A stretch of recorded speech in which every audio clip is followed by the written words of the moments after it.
Mana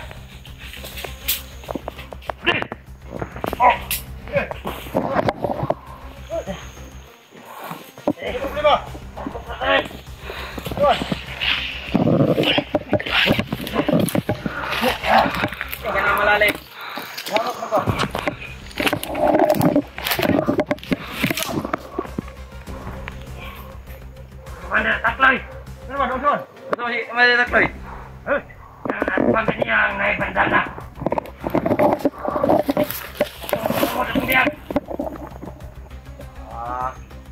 Kardak pa nagmando taklay. Ikaw pa siya nasa lupa. Mana taklay? Naghihingal o. Idala siya sa balay tambalanan. Ito, kasal sipte.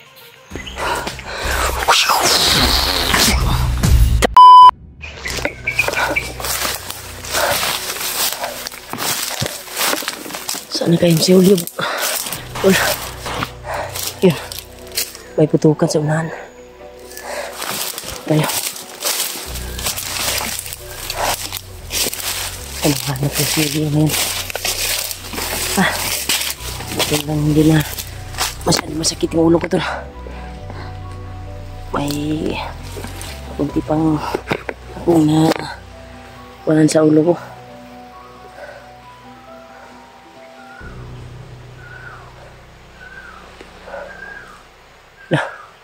May lingwahe ng ano, yung ibon ba? Iba yung ibon. Parang masama yung busis oh. Ngayon lang ako nakarinig ng ibon na yun ba? Uhaw-uhaw daw. Uhaw!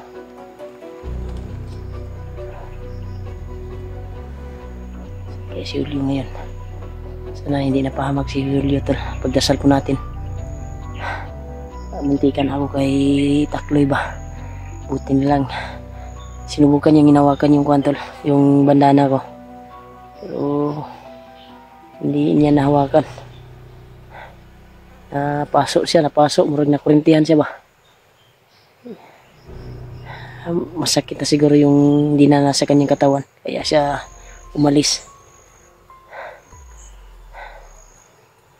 Kasi yung minitawan ko na virtud ay pangpa-hypnotize yun.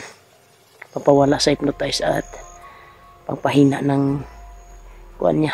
Pangpagsangga sa kanyang kuwan ba, kapangyarihan na dala. Na itim na kuwan. Mawala yun sa kanyang katawan. Unti-unti yung mawawala. Kasi o hindi ako kuwan tol dahil hindi ako tapos sa binitawan ko na kuwantol orasyon dahil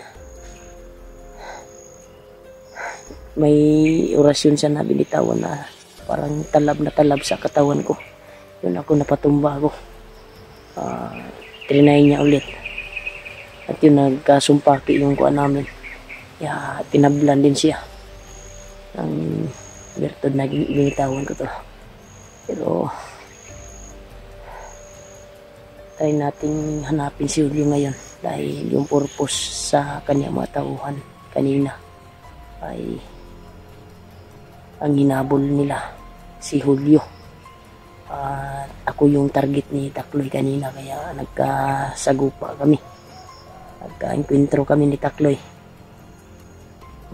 Muntik na ang ako nabihag kung may natira pa yung pinatay ko na mga bandido ay naubos ko yung sumunod sa kanya.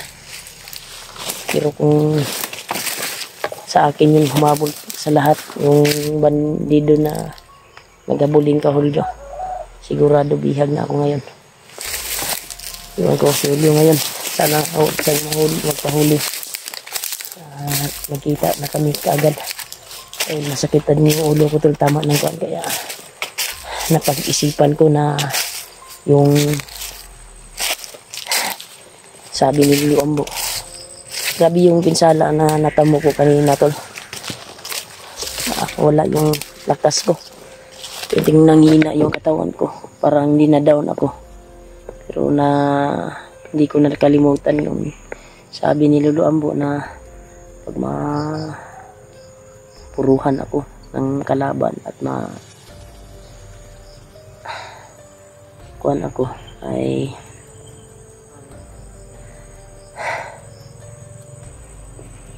magkuhan ko, hanap daw ako ng saging na ay puno ng saging, at doon daw ako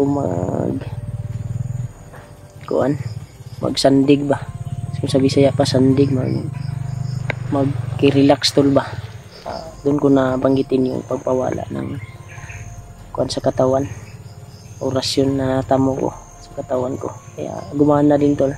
Napapasalamat tayo na mabilis yung recovery ng paggamot sa katawan ko, na sarili kong katawan ay nagamot ko. May kunti pa ring sakit na ramdaman ko sa ulo ko, pero hindi na masyado. Pero kung hindi ko naagapan yun, sigurado suka na naman ako ng kuhan ngayon, dugo or matigok tani kung hindi ako marunong. Hindi na marunong tayo, at nakahinumdum ko na yung sabi ni Lolo Ambo na pagpawala sa igo sa kuhan ba. Sure po ako tol na si Takloy ngayon ay kasi hindi pambihirang lakas yung binitawan ko na abertod. Isa yun sa pangpawala ng hypnotize at babalik ang kanyang isipan. Sana tatalab yun at makatulong yun sa kanya. Ay kakaiba yung lakas ng katawan niya ngayon tol. Parang binabalot ng itim na mahika galing kay Lolo Ambo. Sure po ako na yun na bertod na ginagamit ko. Kung pagpawala ng kapangyarihan ng itim na mahika sa katawan niya ay tatalab yun sa katawan niya. Manghihina yun, magsusuka yun ng dugo. Ilabas ang lahat ng sa kanyang katawan. Pero kung makaabot yun kay Commander Bagnot ay walang silbi ang lahat. Pabalik din siya sa pagka-Commander Takloy niya. Pero yun si Ruel kung saan ngayon, dala ng mga tauhan ni Takloy. Yun yung pakay ni Warlo din na kukunin daw, dahil yun yung narinig namin sa mga tauhan ni Takloy. Gustong agawin daw ni Commander Warlo ang bihag nila na si Ruel. Kaya yun yung nangyari sa amin. Sinundan namin yung may maraming bandido na pinatawag ni Takloy. Kaya yun, nasit up kami at pinalibutan kami. Yun yung nangyari tol.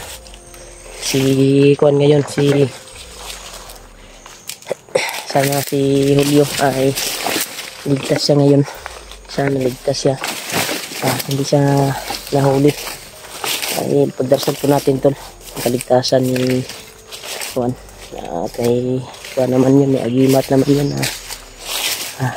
hindi din ordinary agimat. Pagdarasal po natin na magkita din kami. At sila Kuya Buds, may mga putok kaming naririnig.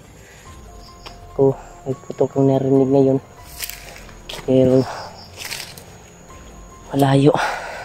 Si Kuya Buds siguro yung narinig ko, parang yung kaliwete ba na pagbaril ba, yung sunod-sunod na pagbaril ay si Kuya Buds siguro andito na siguro sa area dahil sabi ng mga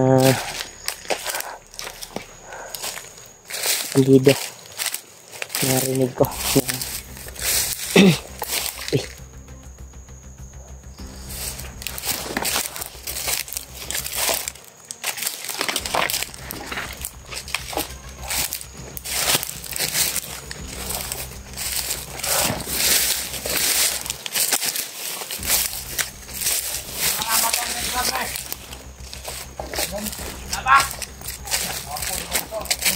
Ako na ba? Motor na to rin.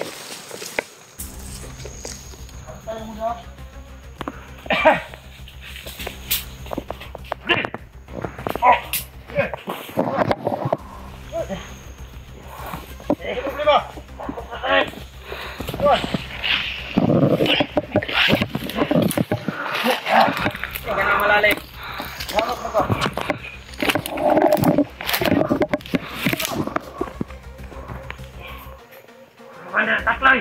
Ano ba, Dongson? Ito si Commander Takloy. Yang at niya ang naibandana. Tumod akong diyan. Nagdakpan ni Commander Takloy. Ikaw ba siya nasa Karoon, lupa? Commander Takloy. Naghihingalo. Idala siya sa balay Tambalanan. Ito, Quezon City. Itanggalon ang iyang exercise. Kasi Commander Takloy, manahalos kayo na sa mga. Batok ako, gipato dira, pero balon mo tanan. Pagkatong mga assassin. Gamit tayo na tagulilong. Buti na lang nagagamit tayo. Sa bagong recruit. Hindi tayo nakahanap na yun. Isa na rin hulak ka rin. Kaya mo bang, magkatag tatanan. Kay, yan ang Commander Takloy. Kato daw, yan nakalaban. Naghihingalo po daw. Yan ipapangitan sa Tayo tuwa. nagkakamali.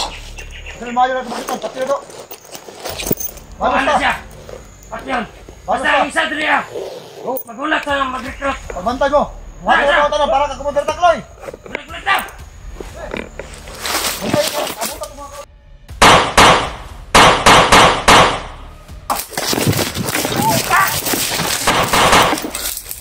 Lapit. Da! Punta!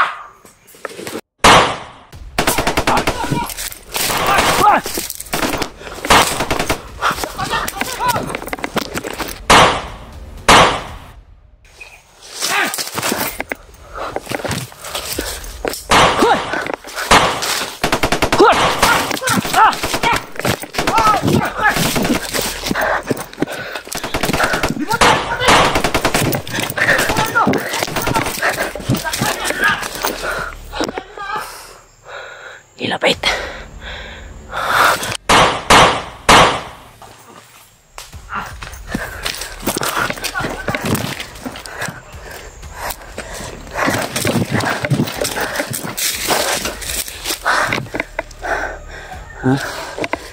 Ayo!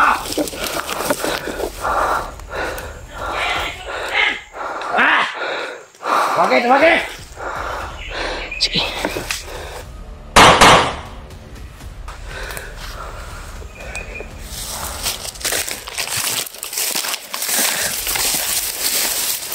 Lapit.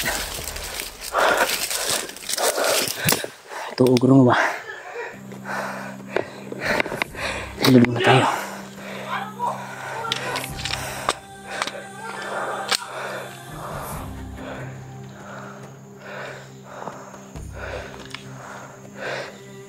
Ano? Kunin mo ron! Nakita sa pawin na igo!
Sige. Lapit.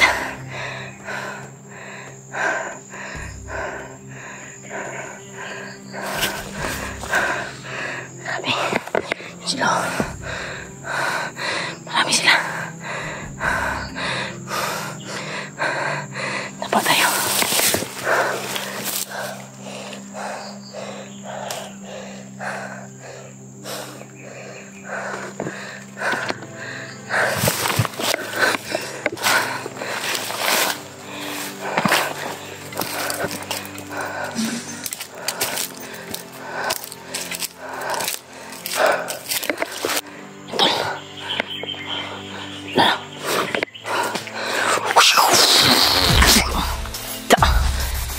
Kamlay ka. Kala mo ah. Control ko yun. tol. Gamit sa takot at bandana. Pinag-troll ko siya. Kaya marami sila dito. Kailangan mag-ingat.